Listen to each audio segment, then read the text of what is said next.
రెండవది ఆర్పిఎస్ అనేది విత్తన శుద్ధి చేశారు.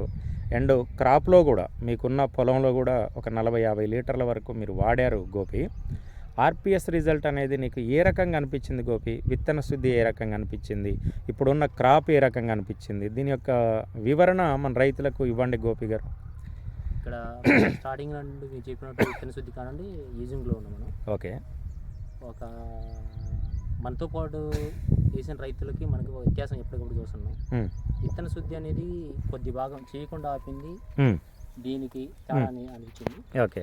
తర్వాత ఇక మళ్ళీ మామూలుగా ఇది పొలం మీద అడుగులో మందు గట్ల కలిపటం కానీ, నెక్స్ట్ ఇలా స్ప్రేయింగ్ కానీ వేరే మందులతో కలుపుకొని ఈ ఆర్పిఎస్ అనేది స్ప్రేయింగ్ చేసాము. ఓకే.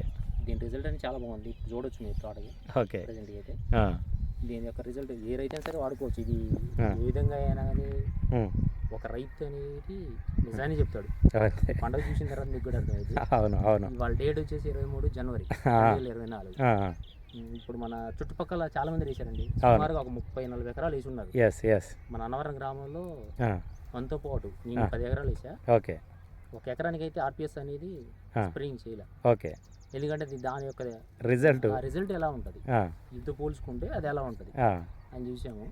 అది మీరు వస్తే చూపించచ్చు, ఏ రైతైనా కానీ ఆ వ్యత్యాసాన్ని చూపిస్తాను నేను. ఆర్పిఎస్ అనేది వాడుకోవచ్చు నాకు తెలిసి.